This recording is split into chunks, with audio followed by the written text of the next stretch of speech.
She loved her husband. She cooked his meals, laughed at his jokes, and kissed him goodnight every single day. But one evening, they invited a lonely neighbor to dinner, and everything changed. It didn't start with a kiss, or even a word. It started with silence, and the kind of ache you can't explain. She didn't cheat, not at first, but her heart had already left.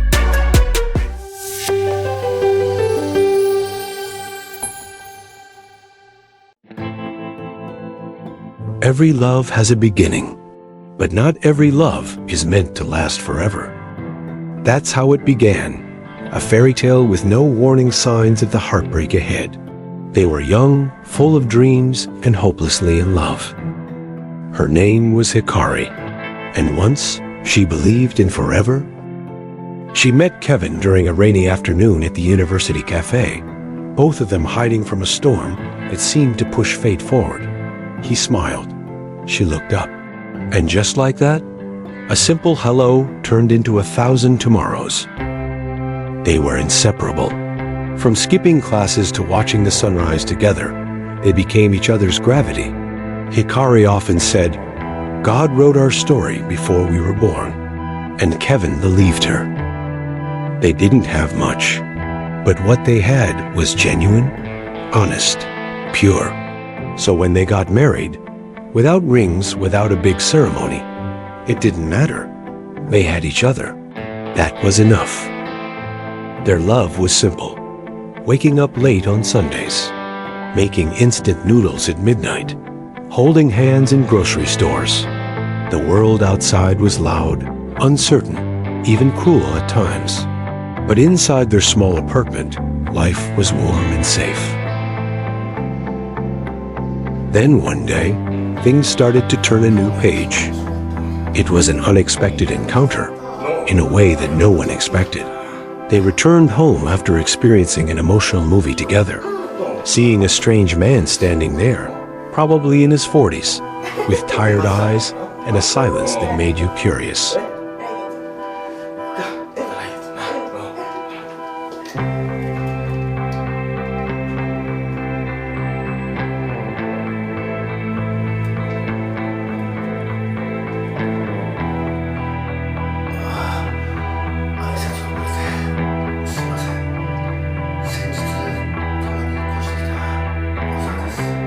"I'm Oma.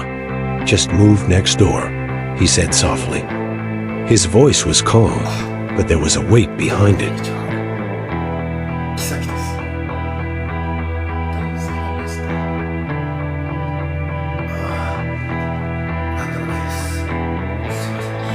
This man is full of mystery. It makes them feel confused. なんか顔色悪いし、どこか体調でも悪いんですか？いや、本当なんでもないです。ただ二人が起きたら妻のことを思い出してしまって、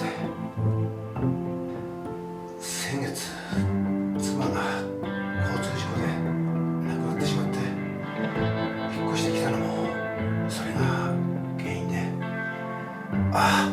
昼間からこんな話をしてすいませんです。They later learned that Oma had lost his wife in a terrible accident just 3 months earlier. He said he couldn't stand the smell of their old home anymore. Her perfume still lingered on the curtains. Her laughter haunted the hallway. So he left everything behind, moved into a place where no one knew his story. No one knew her name. Hikari felt something shift in her heart that evening. Not attraction, not yet, just sympathy. An ache.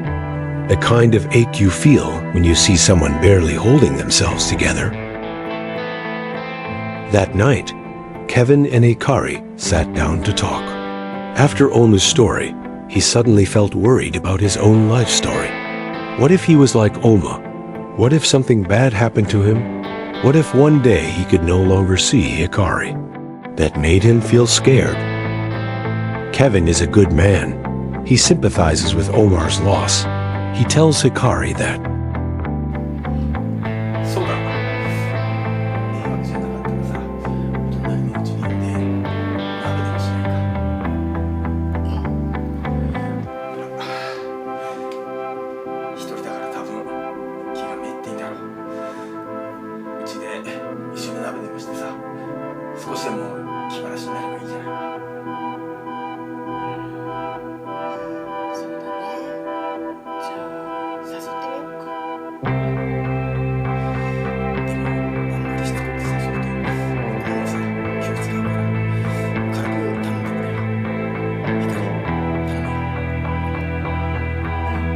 Kevin decided to suggest to Hikari to try to convince Omar to join them for dinner.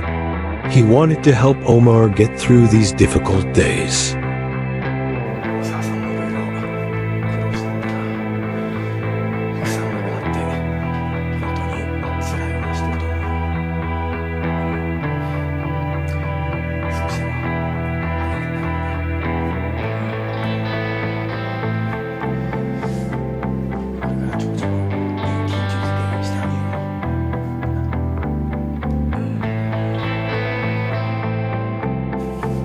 The next morning, Omar was still busy cleaning up his new house after he moved in. Everything was still messy and messy. He cleaned every corner of the apartment, then the hallway. He tried to bury himself in small tasks to forget the sadness and emptiness of not having his loved ones by his side. Hikari gently walked to his side, but he was in no mood to pay attention to what was happening around him. He just gently bowed to her. どうなされました？実はお誘いしたいことがあって、次の休みの日とかお鍋ご一緒にいかがですか？ぜひ。 Hikari invited Omar to dinner. ありがとうございます。この間の話を聞いて気を使っていただいてるんですね。いえ、無理でしたら本当にすみません。いえ、私も毎日暇をしていますので、ありがとうございます。ぜひお邪魔させていただきます。来週とかいかがですか？無理でしたら違う日に。はい。来週土日どちらでも大丈夫です。よろしくお願いします。お気遣いありがとうございます。 Oma declined at first, but Hikari insisted. So Oma did. He sat at their table, looking out of place, like a ghost sitting among the living. But he was polite, grateful, quiet. As they ate, he told them a little more about his wife, Ayaka. She loved to cook, he said with a soft smile. Taught me everything I know. Kevin raised an eyebrow. Wait, you cook? Oma chuckled for the first time. I do. Quite well, if I may say so. The mood shifted. It was subtle, but noticeable. A little more laughter. A few stories. For the first time in a long time, Oma looked less like a man broken, and more like a man trying to remember how to live.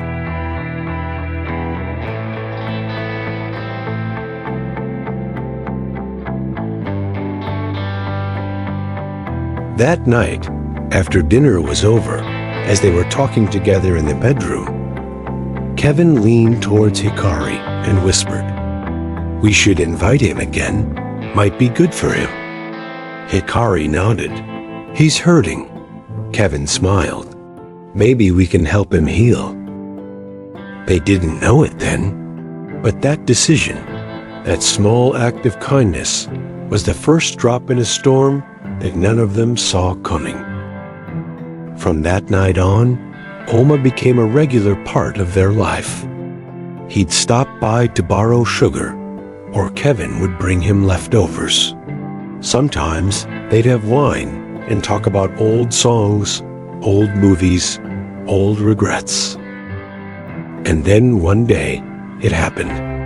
Kevin came home early from work, holding a bag of fresh vegetables, and said, "Babe, I had this idea."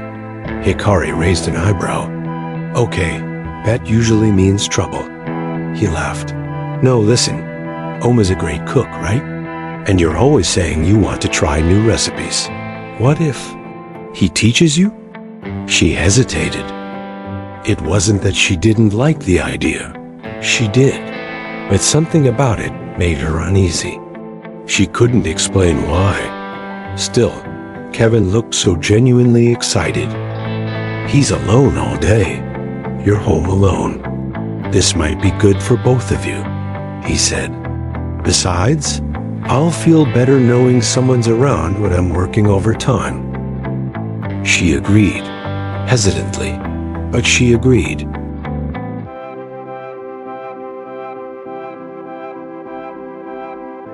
That weekend, Hikari knocked on Oma's door with a notebook in her hand. I hear you're the next master chef, she teased. Oma smiled, that same soft, distant smile. Come in. Let's see what you know. It was awkward at first, quiet. But food has a strange way of breaking down walls. They chopped vegetables, measured spices, shared stories.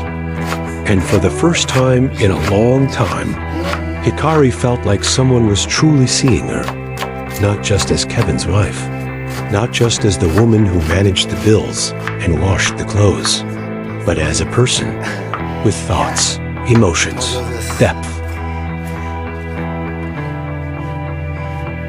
At one point, while slicing onions, she accidentally cut her hand. It wasn't deep, but it stung. Before she could say anything, Oma gently grabbed her wrist. Let me see, he said, wrapping a clean towel around it with practiced care. Cheeses, weightless, passed between them in that brief second.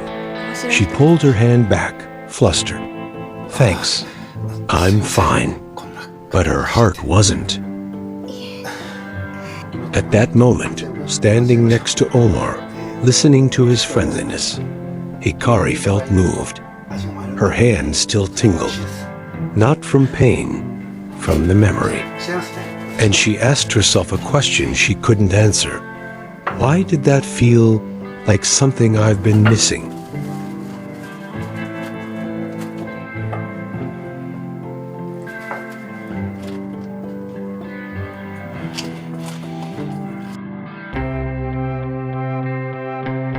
Some feelings don't begin with love. They begin with loneliness. That's what Hikari told herself, over and over again, as if repetition would make it feel less wrong. Kevin meant everything to her. He had been her light in the darkest hours of her youth, the one who held her when her world crumbled, the one who kissed her forehead before sleep, like it was a sacred ritual. But Oma was different. He didn't try to make her feel anything. He just existed, quietly, fully, present. Each cooking lesson with him started simply. A recipe, a technique, a memory from his wife. She used to hum while slicing tomatoes, he'd say, smiling wistfully. It used to drive me crazy. Now, I'd give anything to hear it again. And Hikari would smile, a bit sadly, as she diced quietly beside him. There was a peace in that kitchen, a silence that didn't need filling. Kevin was always full of energy, jokes, plans, dreams. Oma was the complete opposite, still like a lake. And somehow, in that stillness, Hikari found herself breathing deeper. One afternoon, while baking a simple custard tart, their hands brushed as they reached for the same spoon. Just a brush, no more than a second, but it was electric, like a forgotten part of her had awakened, startled. She looked up. He looked away. Nothing was said. Everything was felt. She didn't tell Kevin, not because she had anything to hide, at least not yet, but because she didn't know how to explain something that hadn't quite become real. Not a betrayal, not even a thought of it, just a shift, a tremble in the ground beneath her feet. Days turned into weeks. The lessons continued. The laughter grew. They started sitting closer, sharing coffee after cooking. She'd watched the way he stirred his cup. He'd ask about her childhood. She told him about how her mother used to braid her hair, so tight it gave her headaches, and he listened, really listened, like it mattered. And then, while they were cleaning up, she dropped a plate. It shattered on the floor, loud and sudden. She flinched. He rushed over. "You okay?" he asked, kneeling to help. "I'm fine," she whispered, her voice trembling. But she wasn't. She didn't know why the sound shook her, or maybe she did. She felt fragile, like something inside her had cracked with that plate. He picked up the largest piece and handed it to her. "You don't have to be okay all the time," he said gently. "Not with me. It was too much, too kind, too honest." She stepped back, blinking fast. I should go." He didn't stop her, just watched as she gathered her things and left. That night, she couldn't sleep. Kevin was snoring softly beside her, his arm wrapped around her like always. But she felt 1,000 miles away from him. Guilt sat heavy on her chest. She hadn't done anything, not really, but her heart was no longer where it used to be. And it terrified her. Because she didn't want to be that woman, the one who forgets her vows, the one who breaks someone who would never break her. She tried to avoid Oma the next few days, canceled the lesson, said she wasn't feeling well. He didn't push, just left a note on her doorstep. "No pressure, I understand. I'm here whenever." It was simple, kind, and impossibly hard to ignore. The loneliness didn't go away. It deepened. Because now, she didn't feel safe in either place. With Kevin, she felt haunted by guilt. With Oma, she felt haunted by feelings she wasn't ready to name. And yet, she missed the quiet of his kitchen, the way he made her feel seen, the way he reminded her of the parts of herself that had been buried beneath routine and compromise. A few days later, Kevin got called away for a last-minute work trip.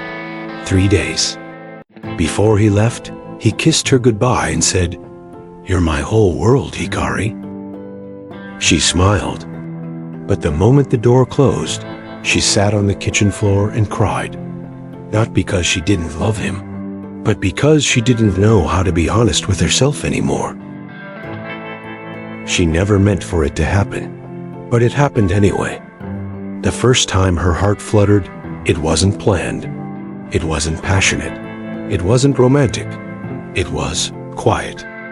A whisper between two broken people. A confession without words. After that day, everything changed. Not all at once, but enough to make her heart beat differently. She still came home, still cooked dinner, still smiled at Kevin like she always had. But inside, something had shifted. And that shift echoed in every room of their small apartment. She still loved Kevin, or at least she believed she did. But what she shared with Oma was something else entirely. She didn't tell Kevin anything, not because she was cruel, but because she was afraid. Afraid of what the truth would destroy. Afraid of who she had become. Their secret wasn't loud. After every lesson, she'd stay just a little longer. She told herself it was temporary, a phase, a mistake. But the truth was, it had already gone too far. She and Oma weren't reckless. They were careful. No lipstick stains, no perfume trails. Just slow-burning moments that built into something they couldn't undo. One day, Kevin came home with a bouquet of her favorite white lily. She smiled, took the flowers, but her hands trembled as she placed them in a vase. She wanted to cry, to scream, to run. Because even now, even with everything she had done, she didn't want to break him. And yet, she was breaking him anyway. He just didn't know it yet. The guilt didn't fade. If anything, it deepened, like a stain on a white shirt that wouldn't wash out. Every moment with Oma was both a relief and a burden. She'd feel alive in his arms, then crushed by shame as soon as she left. But she couldn't stop. She told herself it was empathy, a need to comfort, to be comforted. But deep down, she knew she was in love with someone who wasn't her husband. She hadn't planned it. She hadn't wanted it, but it happened. That night, she went to Oma's, her steps heavy, her mind loud. When he opened the door, he saw it in her eyes. "I can't keep hurting him," she continued. "He's done nothing wrong, and I'm turning into someone I don't even know." Oma nodded slowly, his jaw tight. She turned to leave, but Oma grabbed her hand, gently, desperately. "I don't want you to go," he said. "I don't want to hurt him," she replied. They stood there, hand in hand, both bleeding silently from wounds they couldn't name. That night, they didn't touch. They just sat together, broken and silent. Because even when love is real, when it's deep and undeniable, it can still be wrong. The hardest part of heartbreak is when no one knows it's happening. Kevin still woke up every morning and kissed her on the forehead, and every time he did, Hikari's heart twisted just a little more, because her body was there, smiling, laughing, loving, but her soul had already left. It was never meant to be like this. Not for Kevin, not for her, not for Oma. But life doesn't ask for your permission before it changes everything. It had been months now. The cooking lessons had stopped, officially. No more excuses. No more knife slips or forgotten ingredients. But the feelings, they didn't stop. If anything, the absence made them stronger, more desperate, more reckless. She and Oma became masters of the in-between. A glance across the hallway, a passing touch on the stairs, a text message that said everything without saying a word. They weren't cheating in the traditional sense. They weren't running away to hotels. They weren't sneaking out in the night. But they were together, in every look, every thought, every heartbeat. And Kevin, poor Kevin, still lived in the illusion of what once was. He was happy, or at least he looked it. He laughed more, said things like, "I think we've found our balance again." And she nodded, smiled, lead. It wasn't that she didn't love him anymore. She did, in the way you love your first home, the one that sheltered you, held your memories, but she had grown, and she didn't belong there anymore. Her heart had moved quietly, shifted towards someone who understood a version of her that Kevin never saw, the tired version, the questioning version, the part of her that no longer believed love had to look like it did in fairy tales. Oma didn't ask her to stay. He didn't ask her to leave Kevin either. He just loved her from the shadows, from the spaces in between. Some nights, she would lie awake with Kevin sleeping beside her, and she'd wonder, if he knew, if he really knew, would he still love me? And that question haunted her more than anything. Because the truth was, she had become two people. One who made dinner, washed clothes, kissed her husband goodnight, and one who lived in longing, in stolen moments and aching silence. It couldn't last forever, and she knew it. You can only lie to yourself for so long before the truth finds a way in. And it did. That night, which was also her birthday, Kevin gave Hikari a surprise he had prepared. Hikari sat on the bed, deep in thought. Kevin walked over to her, looking at her lovingly. He took a gift out of his pajama pocket, a ring, a symbol of his love, his happiness. Hikari was overjoyed, but she didn't scream, not in surprise. And for the first time after a long series of mistakes, she felt chaos. Everything. From the first spark to the late-night talks. From the unspoken touches to the guilt that never left. She did not decide to break off her marriage to move in with Oma. That wasn't the plan. That was never the plan. She needed space, time, to grieve, to unlearn the person she had been, to face herself without hiding behind anyone. And Oma respected that. He didn't chase her, didn't ask when she'd return. He simply waited, the way people do when they know that what they feel isn't temporary. Love isn't always loud. Sometimes it's patient. Sometimes it breaks you before it builds you back up. And Kevin, he was always there for her, always happy and joyful in his thoughts. And maybe that's what real love is. Hikari wasn't sad. She wasn't happy either. She was healing. Piece by piece, step by step. Sometimes she still dreamed of Kevin, of the life they almost had. Sometimes she missed him so much it physically hurt, but she didn't regret the truth. Because lies may protect someone for a moment, but they steal your soul in the long run. And now, for the first time in a long time, she could breathe. This story isn't about right or wrong. It's about being human.